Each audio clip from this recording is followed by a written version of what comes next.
I am Debbie Montgomery. I work in HR, and I am currently the HR generalist that hires secondary content teachers, secondary meaning middle and high school English, math, social studies, and science. That's my assignment. I am also the contact person and representative to the resident teacher certification program, which is primarily used by career changers who have a degree, who want to teach, but don't have the teaching degree and need an alternative pathway to certification. So I am that person too. And I am also Anne Arundel County's student teacher representative, trying to hire as many of our own student teachers as possible. Prior to being in this job, first of all, when I said I was old, I wasn't kidding. I'm already collecting Social Security, so you guys, you need to know this, long of tooth here. This is my 43rd year in education, and I have had many jobs. And I think that's why I feel confident and comfortable in speaking with you today. And when we get to the end, I will ask those of you who are the experienced people in the audience I'll ask for either a head shake or a hand up to acknowledge whether or not the suggestions that I've given seem to match your experience as a teacher, and were they valid for the group, and just make sure that I'm on target with that, okay? So I taught 8th grade language arts in middle school when I graduated from Penn State in 1971, and I then became a reading resource teacher. I became a county resource teacher, moving around teaching folks how to be good leaders. Then I became an assistant principal for 6 years at middle schools, and then I became a middle school principal for 24 years. And after that, they decided I might want to teach others to become administrators, so I did that. And then someone decided to move me to HR. Voila, here we are. Because of my experience, both as a teacher and I think more importantly, a supervisor of teachers, as an assistant principal and a principal for so many years, I feel like I can share with you some suggestions for how to be successful. Okay. This presentation is going to cover 5 components that I have organized into a presentation on effective teaching. And you should have access to a handout. And in your packet, you may actually have 2 handouts that cover this. One is my PowerPoint presentation, and the other is one provided by the school system. If you are viewing this presentation online, and this is a recording of the presentation, I know that you will have access to a handout online, and it will be provided for you. I have reorganized my presentation into 5 components, and they are on the PowerPoint, and I'd like to reference them right now so that you can follow the organization of how I'm going to present these suggestions for effective teaching. So I call them 5 rocks, 5 big rocks. That's because I'm a Stephen Covey 7 Habits of Highly Effective People, individual kind of a gal. And I strongly believe in having focus and principles. And he used the term 5 or big rocks to organize one's priorities in life. So my 5 big rocks for this presentation are mindset, preparation, respect and positive, expectations and consequences, and last but not least, the word special, referring to the students of Anne Arundel County Public Schools and trying to talk about how they are special. So those are my 5 big rocks for this presentation today. I'm going to begin with mindset. Mindset is the key. It's a foundational principle, and I need you to think about what you have experienced in education as a student, as a teacher, as a parent of a student, in whatever way that you have experienced teaching, education, the mindset I need you to embrace as a substitute is not even the mindset of a substitute. And that's kind of quirky, isn't it? I want you to think of yourself and embrace the mindset that you are the teacher. Everything that conjures up in a good way, in a good connotation, in a good memory about education is the mindset that you need to embrace when you step into the role as a substitute. You are not a babysitter. You are not a stand-up comedian. You are not just there watching to make sure that everybody's safe. You are the teacher responsible for 2 things: teaching the lesson that was left for you by the other teacher of this class, and creating an environment and managing the classroom management behavior of the children in the room so that you can teach the lesson. That's it. 2 things. Real easy, right? Piece of cake. Yes, these are the reasons why you accept the job as a substitute: to teach the lesson and to make sure the children are safe and that you can teach the lesson because there's some sense of order in the classroom. Mindset, very, very important. You're going to be alone in the classroom with maybe as many as 30, 40 students. And I don't know at this point, and maybe you don't know yet either, where your target area is going to be. Are you going to teach kindergarten? Are you going to teach high school? You're going to teach middle school? They're all different sizes. They're crazy. I spent my whole career with those 6th, 7th, and 8th graders. That's why I'm a little wild and crazy. So it doesn't matter. The teacher is the teacher, this teacher. You have to be confident, and you maybe have to be a little bit of an actor or an actress. If you're not confident, you can't let the children know that. No matter how old they are, you've got to have a calm, confident demeanor, and that's part of that positive view of what a teacher is. Teachers have to be flexible. You know there are such things as fire drills, right?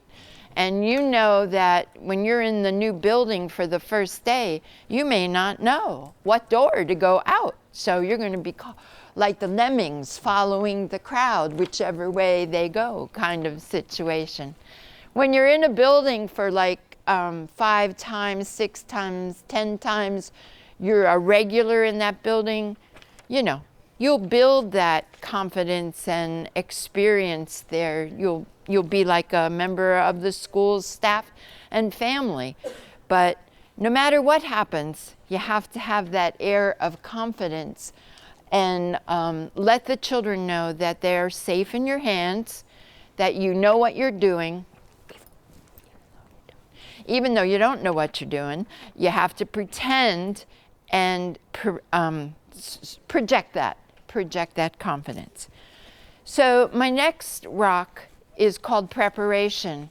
And as successful adults, you know that whatever you embark on for your career, for your job, for your task, even for your family, you must be prepared. You must do the work ahead of time so that whatever you do is successful, right? You make sure you have your tools, you make sure that you've read the recipe, the ingredients, you know the sequence of things, where you can find things. You also have a backup in case something goes wrong, who to contact, who to reach out to.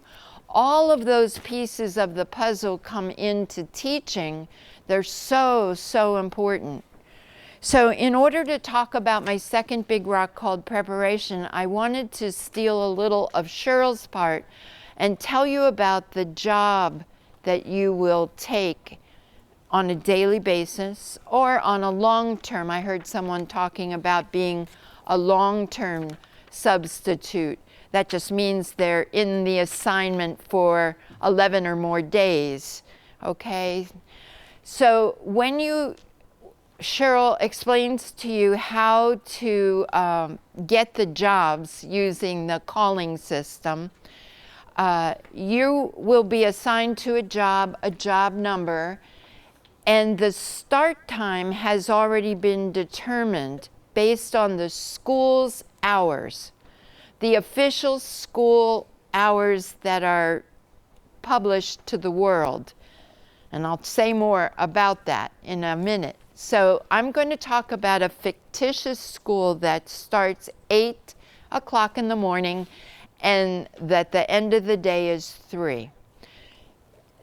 Your hours of work as a substitute are 30 minutes prior to the official start time and 15 minutes after the official end time.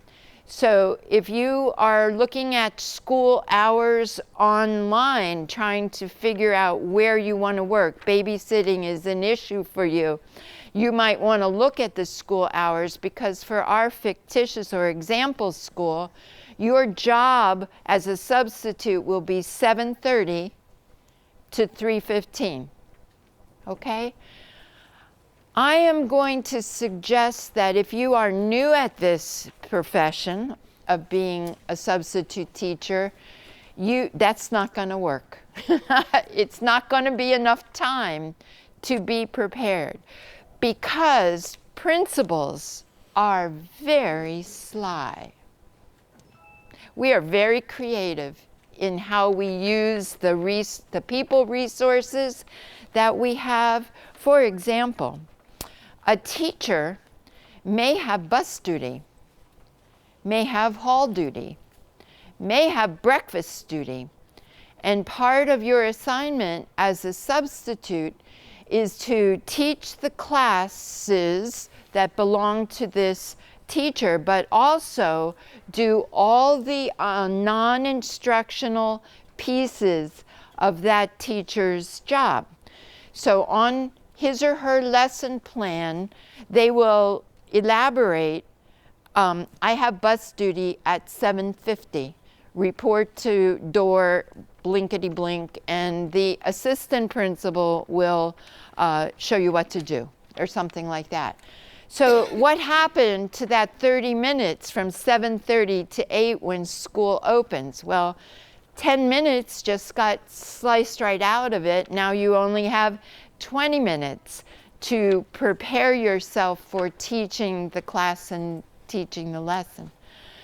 Many of our schools are doing the best they can to mitigate the impact of poverty on our students, and we provide free breakfast, free lunch. Some of our schools are actually offering free dinner before the children go home. And if you're in a school where free breakfast is universal for the entire school, not just for the children who apply for free and reduced lunch.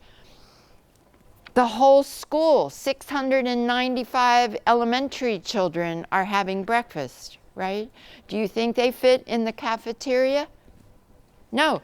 Breakfast is probably delivered and served in your classroom because you divide and conquer little groups of children for management's sake. So perhaps part of that 20 minutes, the children aren't coming in at 8 o'clock, they're actually coming in maybe at 7:40 to the classroom because they're going to have breakfast prior to the start of the school day. And you're going to help pass out the milk and the juice and make sure it all gets in the trash can after they're done, and make sure they're not being inappropriate. You're monitoring the children in part of what I said was your preparation time, right? So I need you to be flexible and be thinking about contingency plans for getting ready. Now, some of you may know a teacher or teachers in our district, and they may have actually asked you to apply and be my substitute when I have to be out of the building for a doctor's appointment or a meeting. So you have a close friend who's going to call you on the phone and say, Maggie, I got to be going to the doctor, will you sub for me tomorrow? Well, now you have a connection. She or he can tell you what the lesson is and give you all that kind of detail. But some of you are just going to answer the call to be a substitute by accepting an auto call on the phone, and your first view of the lesson plan is when you arrive there. Does that make sense? So knowing all these different contingency plans or different variations of the situation, you need to perhaps go a little early. Every one of our buildings now has a security system that you cannot enter the building without being clicked in. You have to push a buzzer, and they have a switch in the main office, and it allows you to open the door and report to the office. That would be your first step. So if you're taking notes about what your routine is going to be like, when you report to the school, you go to the office. You're looking for the substitute sign-in sheet, and you're not signing your name. You're signing your job number on the sign-in sheet. And that lets everybody who needs to know that you have arrived. If you know where your room is, if you've been in the school 50 times and can get to the room, fine, but maybe you will need assistance in finding your way to the room if you are new at this or if it's a new school. Another thing you should do in the main office prior to leaving it and going to your classroom, after you sign in and let them know that you're here, is to check the mailbox of the teacher for whom you are subbing. Sometimes teachers leave their substitute plans in their mailbox instead of leaving it on their desk in the classroom, and you want to just make sure.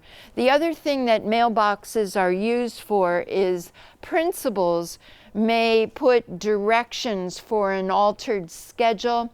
Maybe there's going to be an assembly that day, and maybe the teacher did or did not know that when she built her plan of what was happening. So any of those kind of immediate updates might be in the mailbox for the morning. The other thing that happens is that, let's say a guidance counselor wanted to set up some appointments with the students she counsels.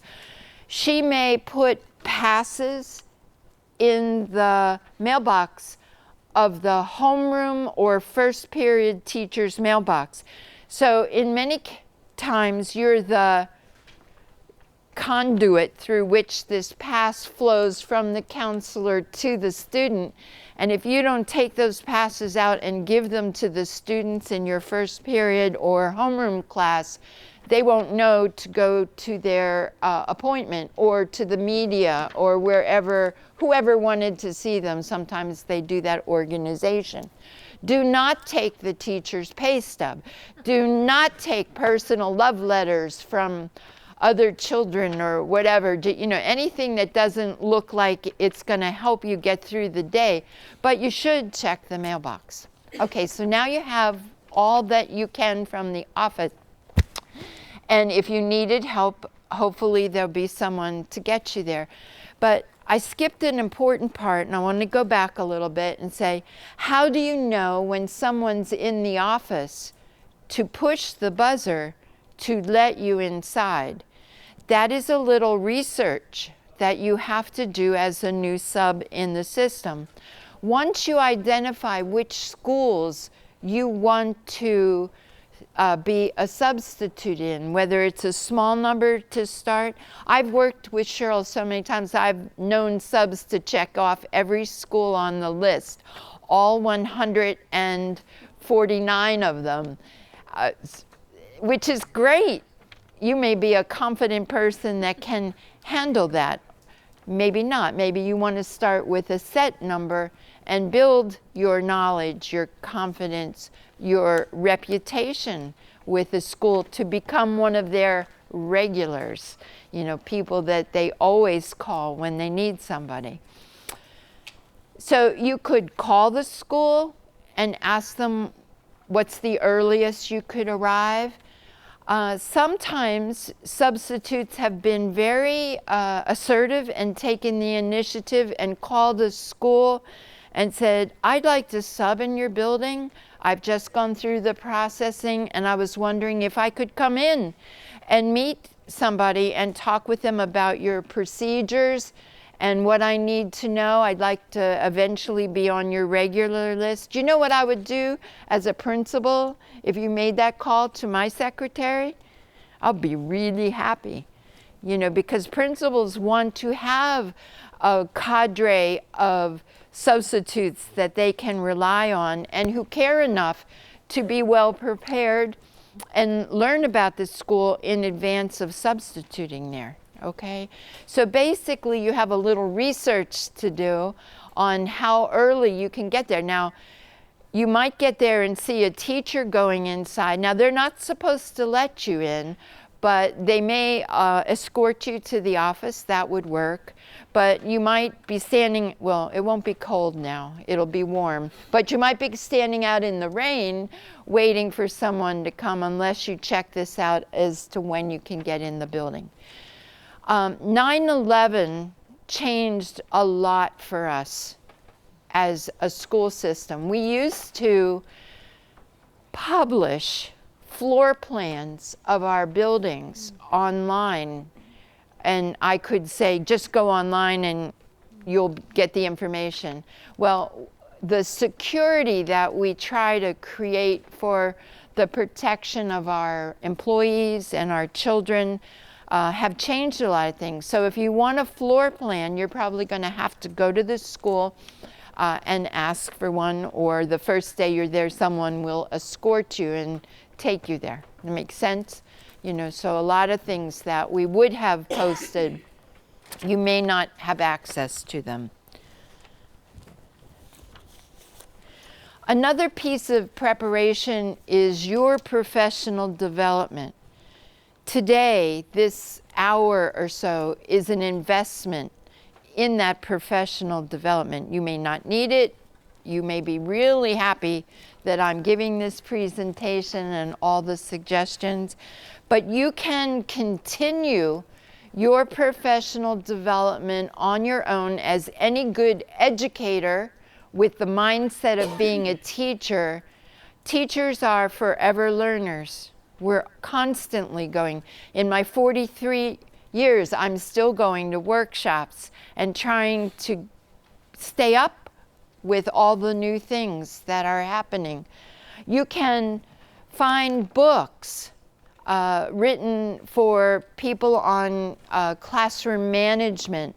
You can Google something like suggestions or tips for substitute teachers. I did that in preparation for planning this presentation. I got a ton of really great suggestions, and by the way, they were divided elementary, middle, and high school, because the way you interact at those three very different levels can be different, maybe should be different.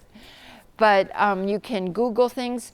You can also talk to educators in the building. Go to lunch with the teacher next door to you and say, this happened in the classroom, this is how I handled it. Is this how you would handle it if it happened in your class? Or when this happens, what should I do? That is professional development, and you are adding to your experience and building your knowledge of being a teacher. So be prepared, and also find a go-to person. It might be the teacher next door to you. It might be a person in the office. It could possibly be both of those individuals. You want to have someone that in an emergency, in a situation that maybe you didn't anticipate, you know how to get help. Okay? Most schools now have detailed ways to call the office, but they may vary. Some of the schools actually have telephones on the teacher's desk. Sometimes there's a switch on the wall that activates a speaker microphone system. That's the way Old Mill was. I don't know if they've upgraded it, but you'd be talking to that speaker and it's somebody in the office, you know, kind of thing. And of course, when they call in, the kids all go, yeah, you know, crazy. But anyway, you want to know how to operate those things and who to call on the phone should you need assistance. Oftentimes in elementary schools, it's going to be the principal's secretary. The same may be true for the middle school, but probably any secretary in the office could probably assist you. It could be a department chairperson in a high school, or it might be a behavior assistant, and we'll talk more about that. Okay, so I talked about professional development, go-to person. Now I want to, before I leave preparation, talk about the planning period that is built into a teacher's schedule. As part of a teacher's schedule, there is time. In the elementary, not as much as they need. In middle school and high school, it's usually 2 periods out of the day devoted to instructional planning or attending meetings or parent conferences or sometimes duty. So if a teacher has planning time around the lunch hour, they are our prime targets. Now I'm speaking like a principal, for someone who can help me in the cafeteria with the 300 8th graders who are having lunch, right? So you need to check that out. Another thing that principals often do to our substitutes, and I'm telling you now, it's totally legal, it's right. You might think it's immoral and unfair, but I'm fessing up, right? I'm telling you the way it is. A principal has 20 teachers out. It's a high school. They have 100 teachers on the staff.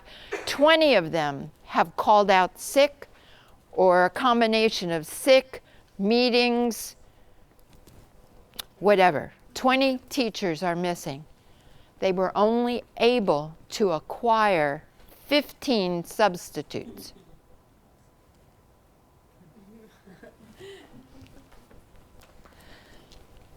First resource that assistant principals, principals tap into are our 15 substitutes who are coming in the building, who have 2 planning periods, that they don't have to do instructional planning.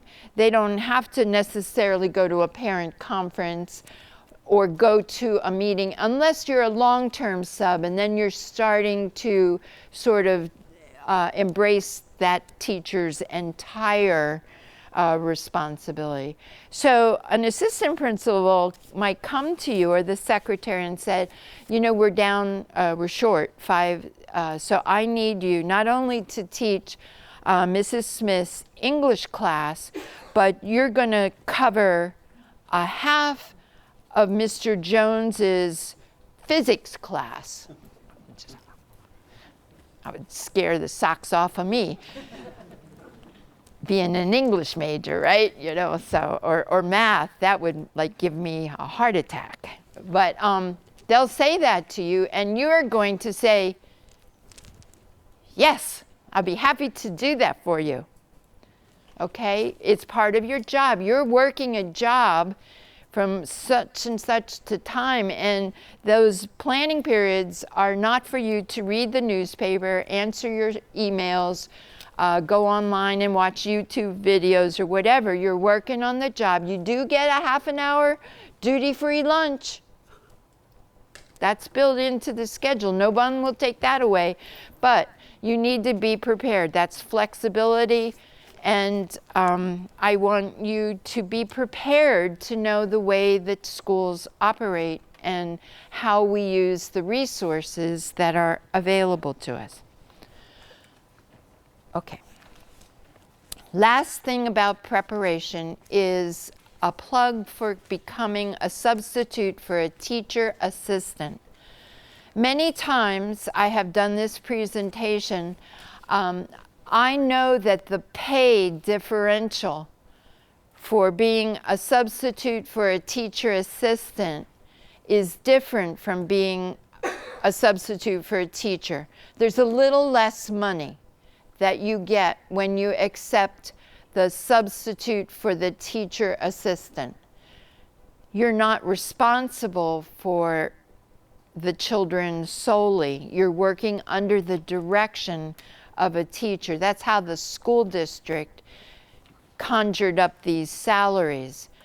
If you are totally new at substituting, I would recommend you consider accepting substitute jobs for teacher assistants, because you're going to be working under the direction of a teacher's supervision.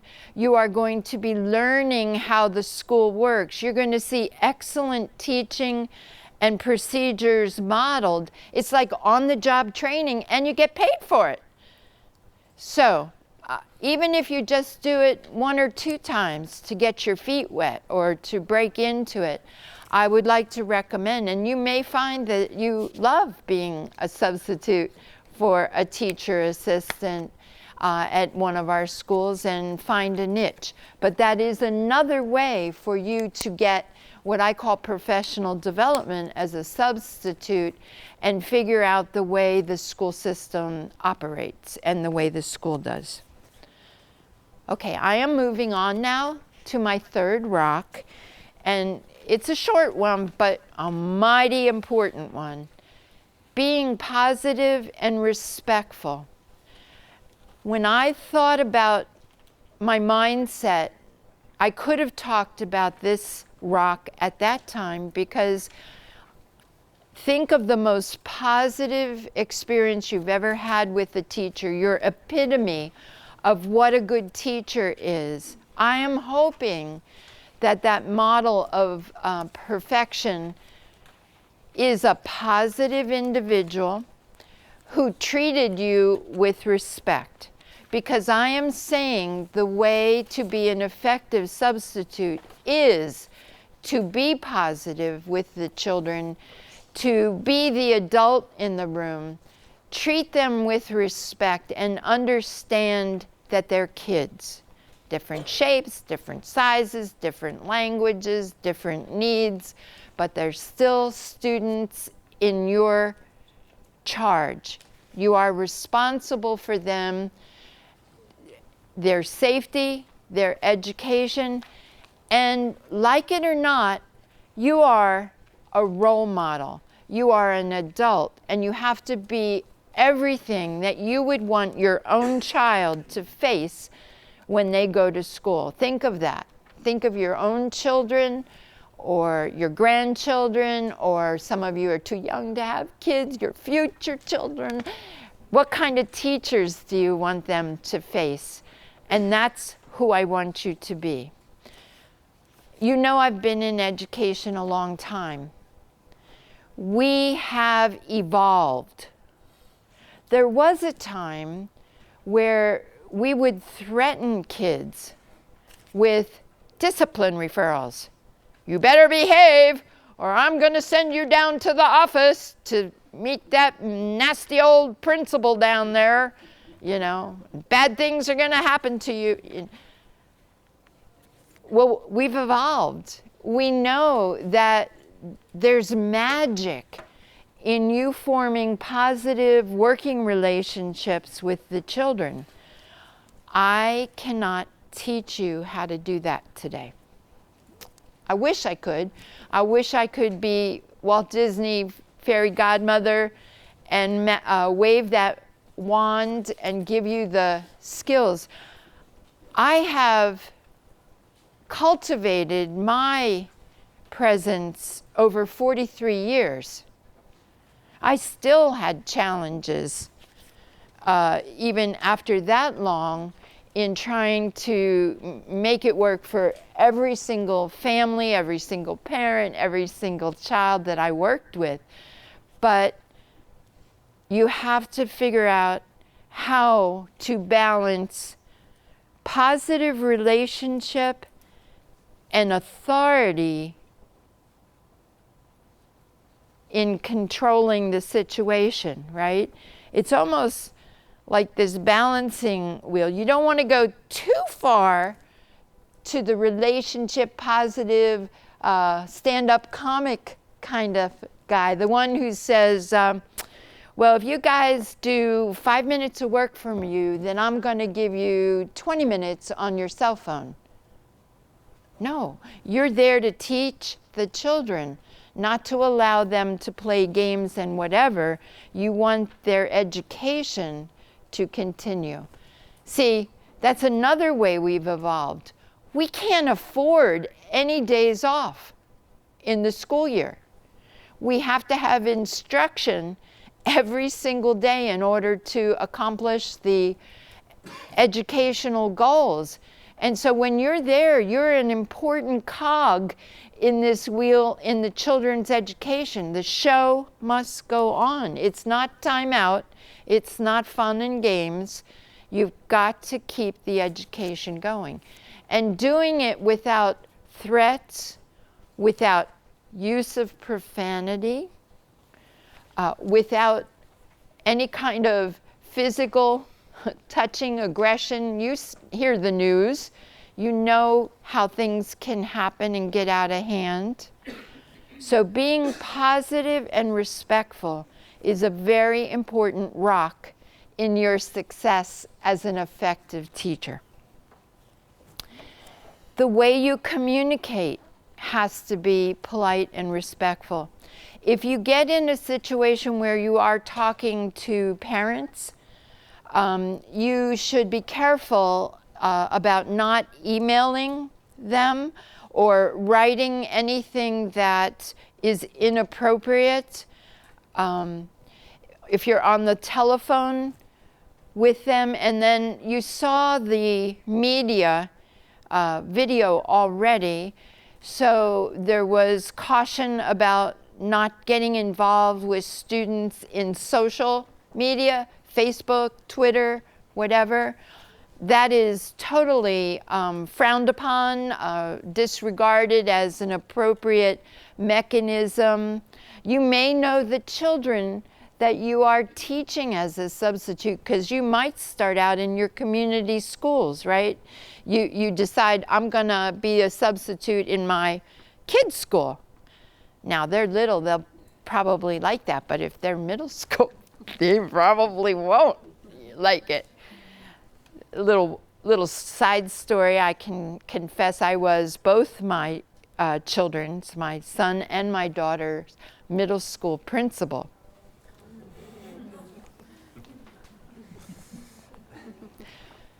I'm supposed to be shortening this presentation for you, so I can't go into detail, but your minds are imagining some of the stories I had around the dinner table, right? I got critiqued every night as being a principal, and Mom, you didn't do this right, and you didn't do this and that, and whatever. So, okay. Moving on. Fourth rock.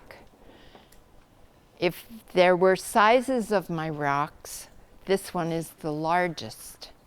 It's called expectations and corrections.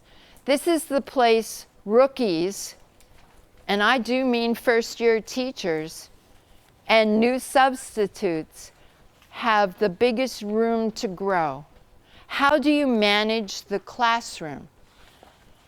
How do you handle all of the curveballs that these students are going to throw your way, especially if they don't want to do their work today? They want to create situations so they don't have to work so much or so hard. So I'm going to share with you a strategy that I have often taught my own teachers as a principal, called CHAMPS. Has anyone heard this acronym before? CHAMPS? Okay. So each letter of the word CHAMPS stands for a piece of the classroom management sort of expectations that you would establish. Now, as a substitute, I want to defer and say I don't really think the full depth of what I'm going to share with you is necessary, but I want to equip you with as many suggestions as I can today. And I want to illustrate what I mean by expectations. First of all, if you are working with excellent teachers for whom you are subbing, they may provide you with two folders. One has the lesson plan. The other has the school and class procedures, the way we do things in my class, the way we line up for recess, the way we go to the lavatory, all of that stuff, because that's the classroom management. But what if you go to a school and the only thing you get is the lesson plan? You don't have the procedures, how the teacher does things. So in your hip pocket, you have to have your own. You have to be prepared to be the teacher and to tell the children the expectations that you have for their behavior or the way the class will operate. Make sense? Okay, so I'm going to talk a little bit more about some things that you might choose to have in your pocket so that you are prepared. Now, I do need to step back and say I've talked about these two folders, haven't I? I did forget a very important part of my second rock, preparation, so come back with me for a minute. What happens if you get to the mailbox and/or classroom and there is no lesson plan? Can happen. I know it can. It's happened. I've seen it happen many, many times as a principal, because teachers are human. Their kids wake up in the morning at 6 a.m. and they're sick, and they're, sick. And the teacher has to call in sick leave. They weren't planning to be out. They had a fabulous lesson plan. What the heck are they going to do to provide you with a lesson plan? Well, here's what happens.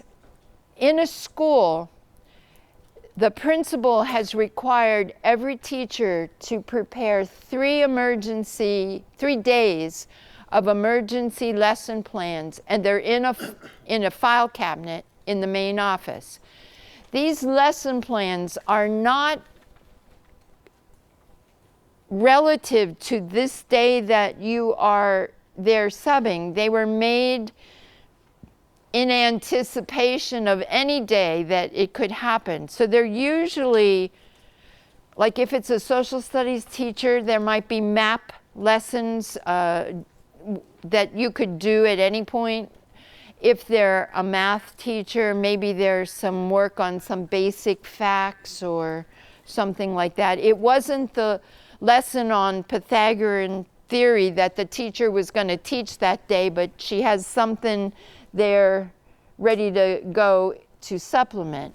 Another thing that the schools might do is say, no, let's not go to the emergency plan drawer. It's really important that the students do X today.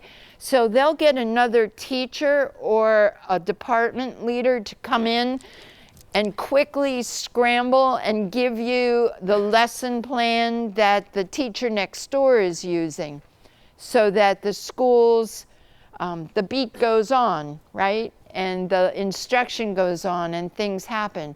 So if you ever get to a school and you cannot locate the lesson plan, mailbox, desk, wherever, you need to do that contact, that go-to person. You need to tell them right away, because the principal or his or her secretary will mobilize people to help you.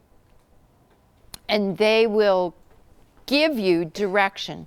The same is true for not having the required materials or not being able to find a piece of equipment or whatever that's in the lesson plan. I apologize for missing that under preparation. It's incredibly important for you to have a lesson plan. Why? What's your 2 jobs? Teach that lesson that's in the plan and maintain the behavior of the students so that you can. So you have to have the plan. Okay, thanks for my little bird walk. Now we're welcome back to classroom management. I want to model for you CHAMPS as an illustration of what I mean by expectations. So here's where some acting comes in. You don't have the teacher's procedures. You're standing in front of the class and you say, I'm Miss Montgomery, I'll be your teacher today. I don't know how Miss Jones does things. Ding, ding, ding, ding. Especially middle schoolers. Lights are going off. No. I'm Mrs. Montgomery. I'm going to be your teacher today. Mrs. Jones has left us a really great lesson, and she's left me a note and said that she's expecting we get this work done today, and asked me to take notes on how we do and any snags in the plan.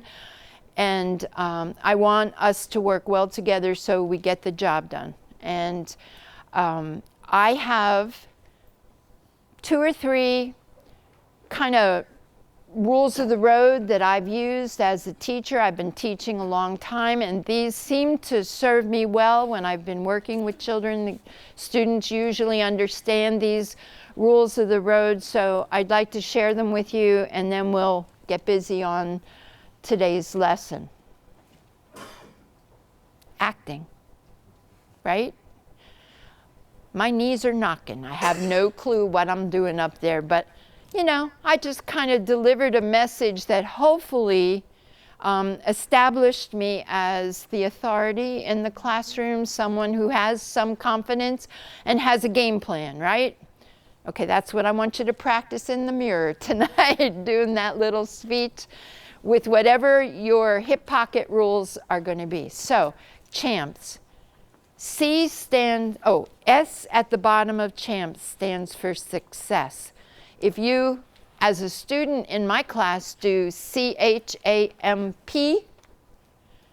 you accomplish those, we will, as a class, be successful.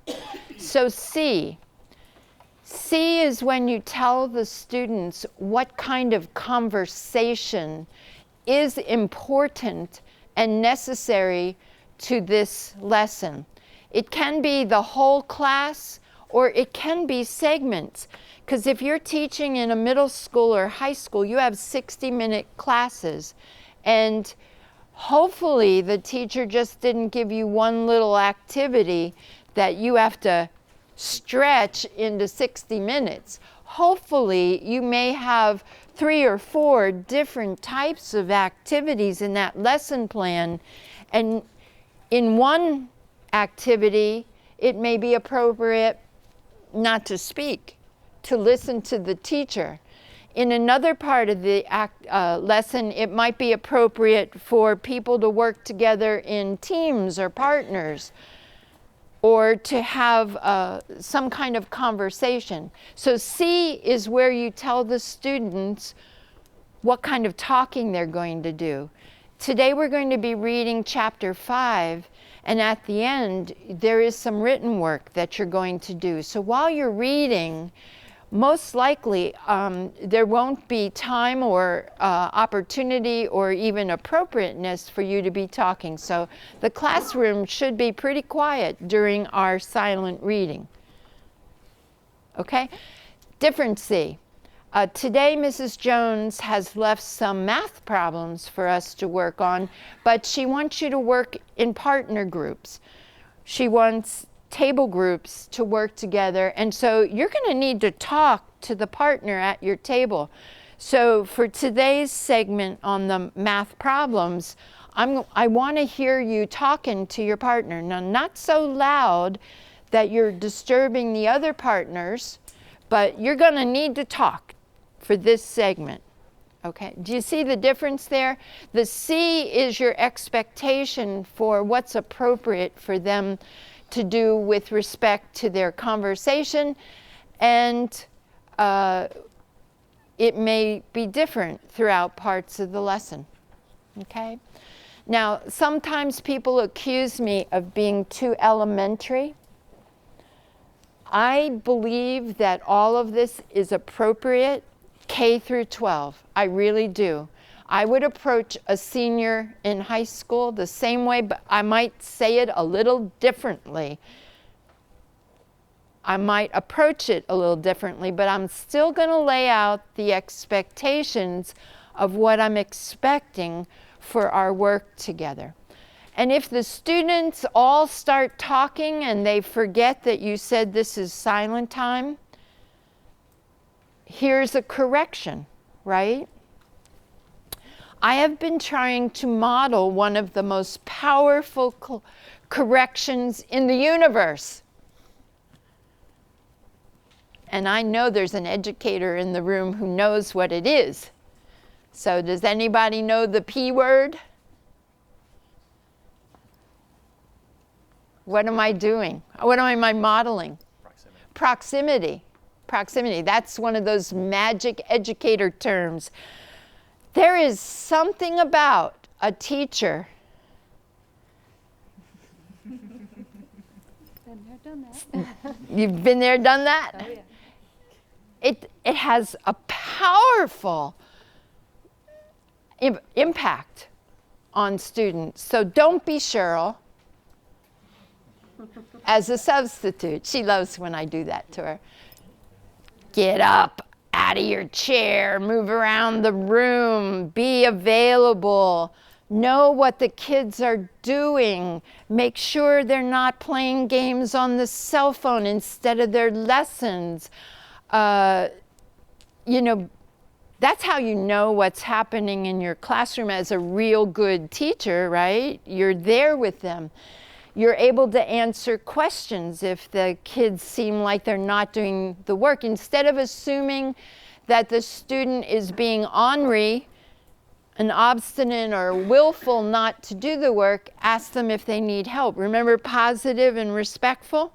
Always assume the best out of the kids and offer help if they're stuck. Okay, so proximity is one of the ways that you can correct this chitter-chatter talking that might go on in the classroom, is just by being available. Now, if the whole class goes bananas, you might say something like, time out. I think maybe I wasn't as clear as I should have been about what should be happening right now in this part of the lesson. This is the time when you're supposed to be reading silently. So everybody should be working in. Do you see, I just did a group correction. I didn't say, stop talking and get busy. Now, if I did that to that young man, he'd be figuring out how he can get me back. You know, a little revenge, a little payback. I embarrassed him, or maybe he did it on purpose so that we could have that kind of go to war thing. You never know what kind of the students are thinking about during the day, kind of thing. So you want to use proximity, soft correction, whatever. C, conversation. H is the word help. Tell the students how they can access you for assistance. Most teachers will say, if you have a question, raise your hand. It's a signal. Some teachers I've known have given out like a colored Post-it, and they said, if you have a question or you need assistance while I'm walking around the room, put your red Post-it up on the corner of your desk and I'll know you have a question. And you just keep moving and checking that out. So you don't want the kids to get up out of their seats and come to you necessarily, because you're trying to minimize movement in the classroom, although movement is a necessary part of human growth and development, that kids do have to move, stretch, they can't sit still. That's why Cheryl gave you a break earlier, because even adults need a chance to stretch, right? So how do kids ask you for help if they're stuck? That's H. A and P, I always put these two together. A stands for the word activity, and basically it's the directions for what you're going to do in this part of the lesson. And P stands for participation. What do you need to do as a student to be a successful student or participant in the lesson? You see why I couple these two together? So in this part of the CHAMPS, and when I'm laying out the expectations, I'll say, the reading that you're going to do is chapter 5. It's on page 11 through 14. So you're going to be reading pages 11 through 14. And on page 14, you'll see, everybody turn to page 14 right now and take a look at it. You will see that there are 10 chapter questions. These are questions that the author wrote to check whether or not you got the main ideas, the main points from chapter 5. Ms. Jones would like you to answer these 10 questions on a sheet of paper, and she wants me to collect them at such and such a time, so that she knows that you've read this material and are ready to move on. Okay? So now that's the A, the activity. I'm laying out what needs to happen, and the P is at 10 o'clock. I'm going to be checking. I think that should be sufficient time for you to have begun the writing of the answers to these questions. So kind of manage your time, or at 10:30, I'm going to be checking to make sure that you're finishing up on the written answers because I'll be collecting them at the such and such a time. You see, the laying out expectations, telling them up front what they need to do to be successful. CHAP, I forgot the M, I didn't forget it. It's right there. It's movement. You have to have some ground rules for movement in the classroom. Can the kids get up out of their seat at any time they want to? Do they need to raise their hand? Are there rules for bathroom passes where they have to sign a log to go outside the room, whatever, and ever, you know, there's all these different things. So I might have a procedure where if you're working on something that requires a pencil and you break your pencil point, you can go to the pencil sharpener anytime during that part of the lesson as long as no one else is at the pencil sharpener. We don't line up, we don't hang out at the pencil sharpener. So if you're working and your pencil point breaks and you need to sharpen as long as no one's there, just go sharpen your pencil. If you need to go anywhere else in the classroom, if you need to leave the room, raise your hand and let me know. See the expectations of how that works. You're just telling them up front. CHAMPS, CHAMPS, that's one of the ways that a regular teacher would organize the management of the classroom and vary it by the different activities. Group work, individual work, all of that fits into CHAMPS. So what I'm suggesting is in your hip pocket, you have 2 or 3 rules of the road, 2 or 3 expectations that you feel you need in order to maintain some kind of order and keep the management of the classroom and vary the others throughout based on what the lesson is. Make sense? Okay, now I want to say a little bit about that 60-minute lesson and typical lessons like read the chapter and answer the questions. Honestly, it's kind of like a fallback lesson plan that you might see as a substitute. I'm not sure it's the most effective thing to ask substitutes because giving the kids large blocks of time to read something on their own and then write something on their own without interaction or direction may not help you in your role as a classroom manager. You have to do this lesson because this is what the teacher left. You cannot say, oh, I'm not doing this. I'm going to do my favorite war stories from Iraq. I'm going to tell them what I did over there and they're going to love me and I'll keep their attention and blah, blah, blah. No, you got to teach this lesson. But there's no rule that says you can't employ effective teaching. Let me show you what I mean. Today we're going to read Chapter 5, and then we're going to answer some questions. So would everybody open their textbooks to page 11? That's the first page of Chapter 5.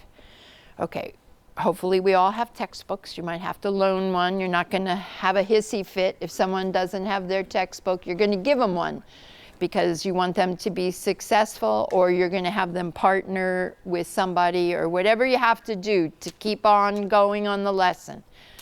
Would everybody look at the first page, and I want you to flip the pages from page 11 through 14, and I want you to look at the pictures in Chapter 5, and I have written a question on the whiteboard. And I'd like everybody in the next 3 minutes, looking at the pictures, see if you can answer that question that I've written up on the whiteboard. Now, I'm a teacher. The teacher didn't leave me that question. She left me chapter 5 and read and answer the questions. But I know the right way to teach reading.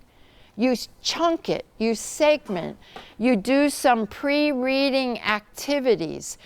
You segment it into smaller bites so that you have control of time and what's going on.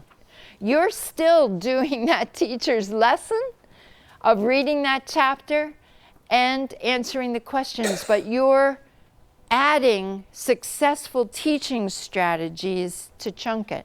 After they do that, after they look at that question, maybe you ask some people to volunteer their answer, then you'll say, okay, go back to page 11 and read the first paragraph and do something else. Or you may say, flip through the pages and scan for any words that you have never seen before. I want a big list of new words up on that whiteboard because we got to tackle those words together as a class and see if we can put them to. Do you see what I'm doing? I'm structuring the reading of this chapter.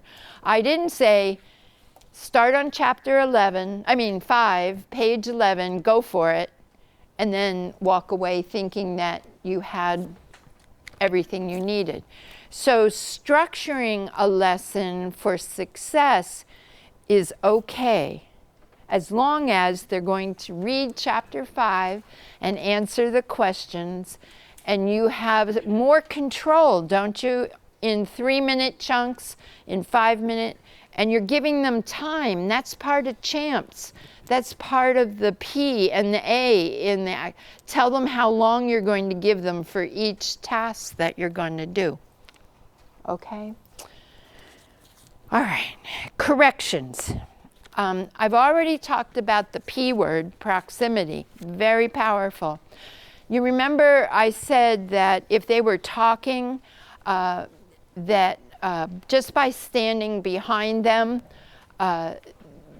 you may extinguish this talking. These two ladies have been talking about the Grammys and who they wanted to win and who didn't win and all the Lady Gaga stuff and things that I don't even know. I'm too old to know. But anyway, so I came over here and they kind of got the message. They stopped and they got, pretended to get back to work. And then I went on my merry way because there's other students that need my attention and I'm moving around. But then they go at it again, They really want to finish that conversation. It's really, really most important to them, right? So I'll swing around and I'll make it back to them.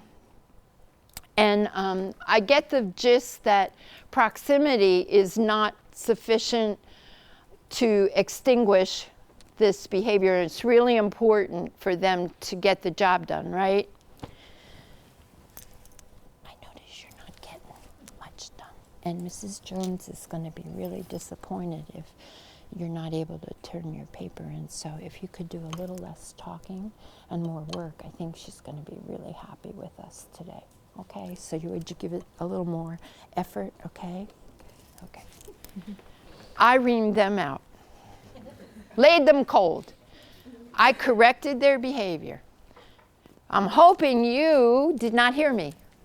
Did you hear what I told them? I didn't want you to hear it because as a middle school educator and as an educator for a long period of time, I know the less evil I am, the more relationship building I am, the more I save their reputation, unless they're working for that rep.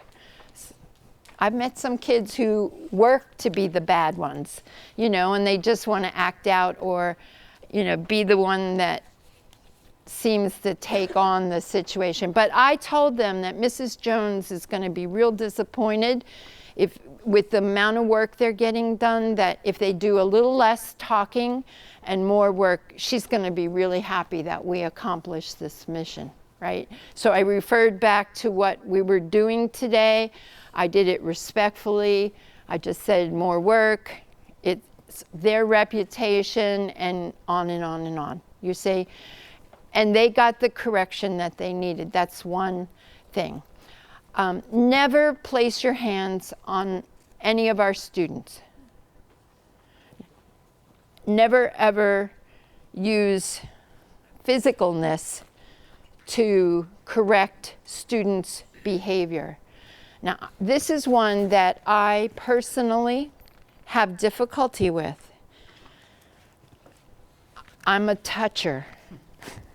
I've even done it to some of you as I've walked around the room, and I'm sure perhaps I've offended, but you know, like, it's me, it's my nature. I don't know what it is about me, but I always felt like I need it. But I would never touch a student unless I knew as a principal or a teacher that I had a built-up relationship with that kid and that I would do it. But you're going to be there a day and you don't know these kids. You could really offend a student, and it's really not advisable, right? Does that make sense to you? So I'm asking you to be very, very careful with any kind of physical touch. I'm saying it's probably not a good idea. Now, if you're working in elementary school, I once volunteered in my daughter's kindergarten class. I don't know what was wrong with me that day. I'm a middle school educator, but I thought, I want to be a good mother. So I took a personal business day from work and went to her elementary school and volunteered. Thought it was what mothers were supposed to do. Working mothers had to do it that way. The kids yanking on my skirt and coming up and surrounding me and everything. I mean, they're real physical kindergartners, right? If you've known them. So sometimes you can't avoid it, and it's okay. You know what I'm saying? I'm not saying be inhumane or, get back, don't touch me, whatever. You would never do that to a little kindergartner. But a middle schooler, that would be, we don't do that, right? Or a high schooler kind of thing, physicalness. So there's some variation of what I'm saying based on the age level and the appropriateness. If you're working in our special education schools, and I truly hope some of you will elect to be substitutes at Ruth Eason or Marley Glen or any of our central special, they really need help, and they need special people who aren't afraid to work with our most severely disabled children who do go to our schools. Some of them have feeding tubes, some of them require diapering, some of them need to be transported in wheelchairs.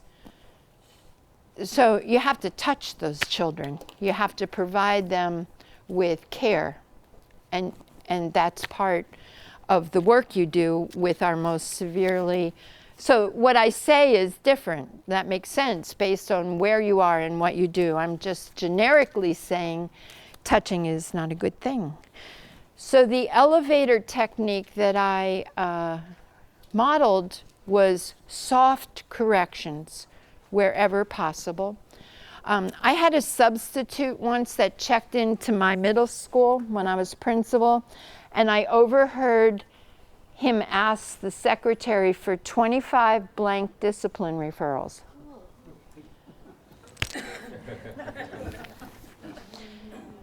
As a principal, that was like early warning, radar.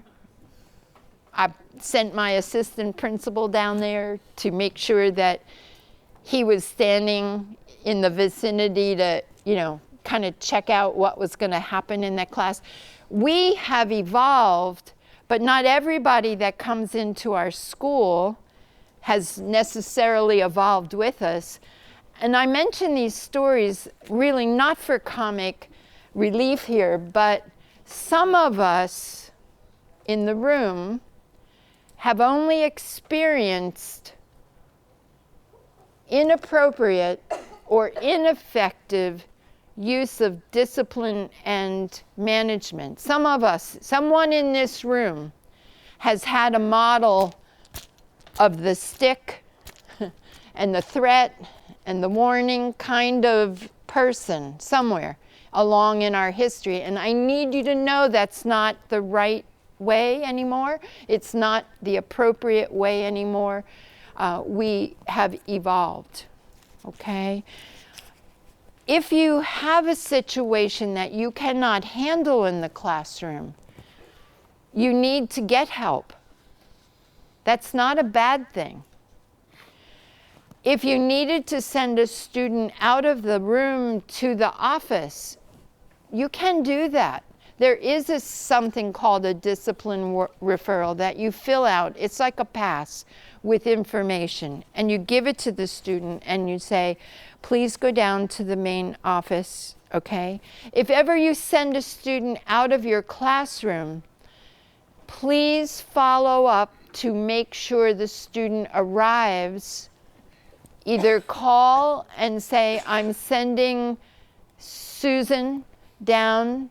She'll be in the office shortly. You don't have to go into detail. You don't need to broadcast it to the other students. You just say, Susan is coming down to the office. She should be there in about 2 minutes. Please look for her. Or the bell rings and you go down to the office and I sent Susan down to the office. I want to make sure she arrived. Did she arrive? You know, you're following up, because some kids could take that discipline referral or hall pass and go to the bathroom and hang out and then just go on to their next classroom, right? If you send the student somewhere, you need to check to make sure that they get there, right? Make sense?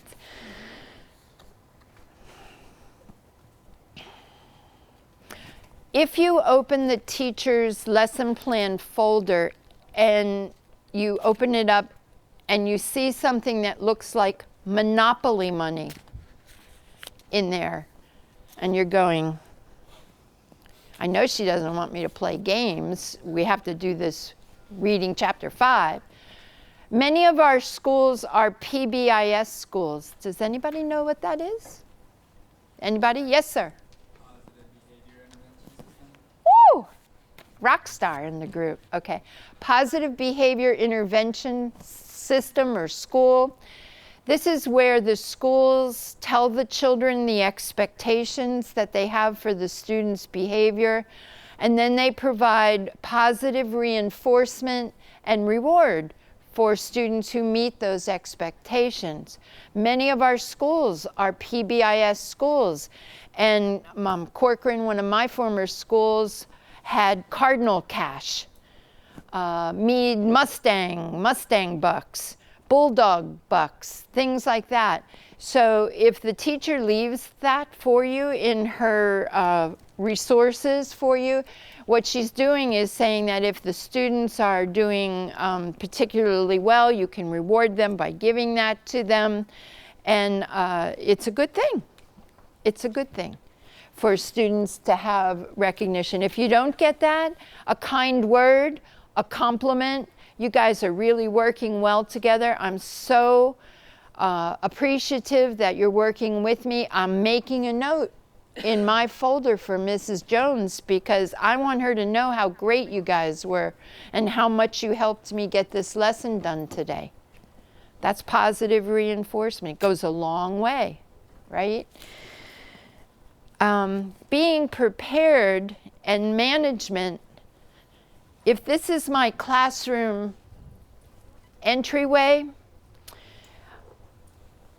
I wanted you to have enough time way back there in that preparation rock, because I want you to be able to be here when your students come in the door so that you can greet them and you can direct them to instruction immediately. For example, they're coming in the door and I'm saying, good morning. I've given you some directions on the board. Please take your seat, get started. Glad to see you, whatever. I'm also listening. This is my radar. I'm listening to the conversations that are coming into my classroom. I'm seeing friends. I'm hearing something that sounds like World War III. Two girls arguing. They must have had an argument out in the hall. They're bringing it into my room. I'm going to keep my eyes on those two to see where they sit and to make sure that things are cool. Maybe one of them needs to go speak with a counselor or something like that. I'm also saying, please take out a sheet of paper and write your name on it and today's date. I might even have that as my directions and just direct the students to do that. And this is a tool that could really help you out. Most kids will take out a sheet of paper and put their name and date on it because that's an easy set of directions that they can follow. When you are wondering whether they're seated in the right seats according to the to the seating chart, or if you think they might be playing games with you or whatever, you have now gotten a tool by walking around. And you can also use this tool if you want to have relationship, because you see her name is Sarah. You can say, Sarah, do you have any questions? You know, you're using it, right? That's why having that sheet of paper with the student's name on it is key. And would you make a big to-do about the fact that this is John and this is Charles, but the seating chart says this is Stephen and Michael? I don't think I would, unless it became an issue. Do you know what I mean? Like, as long as the kids are doing work and I can take attendance and make sure that I know who actually is in the room, I don't want to waste 20 minutes of the lesson saying, who's not in the right seat? Everybody get up and the whole class stands up, and you know, it's a waste of instructional time. And if it's not an issue, move on, okay? I cannot teach you everything that you need to know about expectations and corrections. I have scraped the surface of effective teaching. There are lots and lots of other things that you need to know that you can learn, but I have given you bare bones starter-upper strategies. Now, where are my experienced teachers? Long time ago. Long time ago. Is what I said reasonable? You think it'll work? Okay, so not me, Debbie Montgomery, these experienced folks among us are saying these things should help you as a teacher. Okay, last rock, special. As an educator in our district, I would like to tell you that all 80,000+ students in our district are special in some way. They truly are, and I want you to treat them that way. But I want to elaborate on the kinds of specialness that you may face. You may face children who are special and actually carry a label of a special education student. They have a legal document called an IEP, or an individualized education plan, that requires that you modify the way you teach them because of their special needs. Now, as a substitute, you are legally bound, just like the teacher is, to follow those modifications. And you're wondering, will I know? A teacher should leave in this planning document some indication of a child's special needs so that you can honor it and follow what that student needs. Remember that math working together.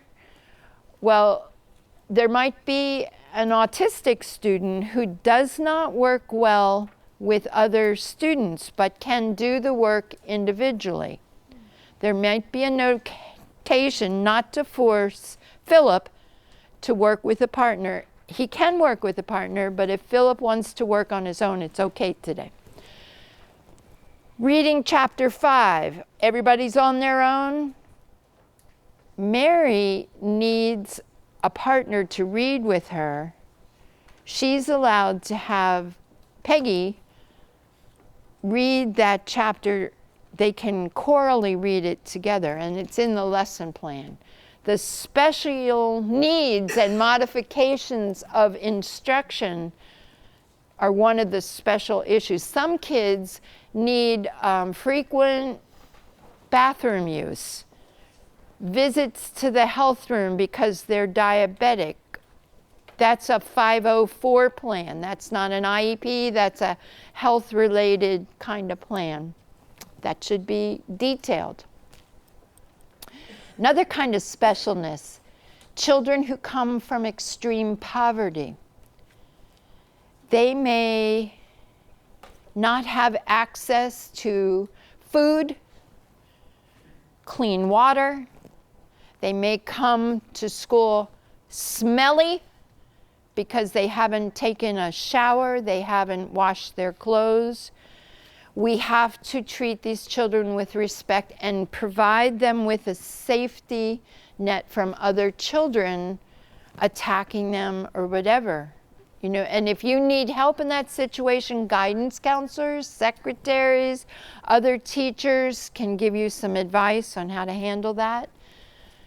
Homeless children, by law, have the right to continue to go to their home school even if they no longer live in that school district.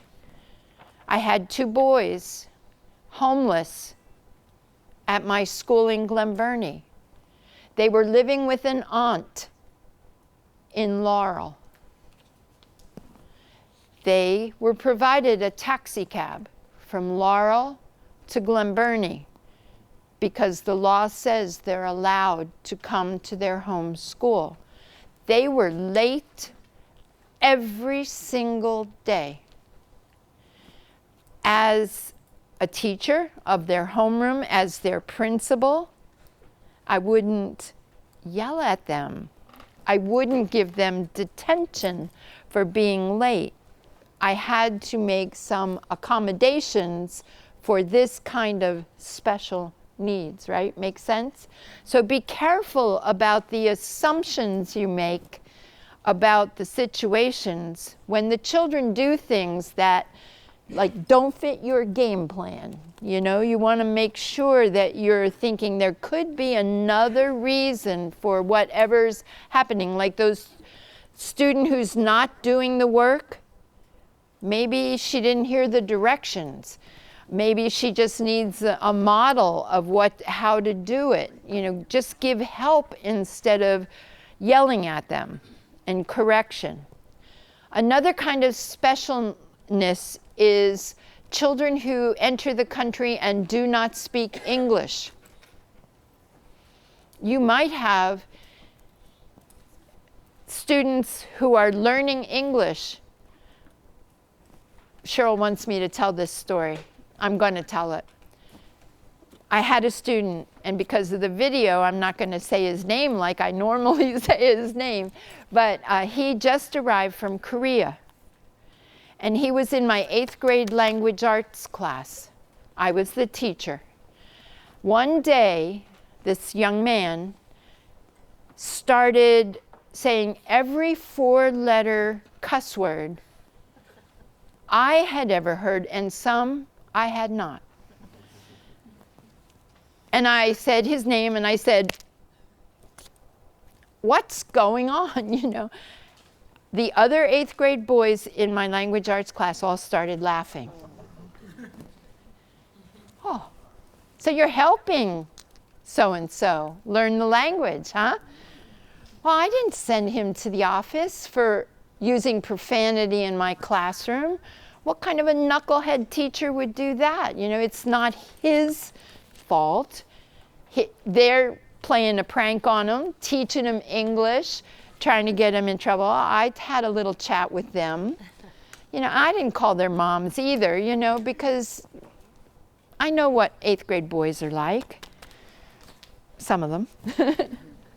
So there's a specialness with our ESOL students that we have to provide. Remember reading that chapter and answer the questions? They're not going to be able to do that activity successfully. If the teacher has planned appropriately, maybe there's an alternate activity, or maybe you'll allow you to read it. At least they get the flow of the language even if they don't understand it, or maybe look at the pictures, or you know what I'm saying? So our special children have things going on in their lives, and it's our job to teach them no matter what and to help them be successful. So don't always assume that they're doing these things to be obstinate or ornery. There could be something unique about that child that's causing that behavior. I have covered the 5 big rocks. Mindset, you're the teacher. Preparation, you absolutely need time.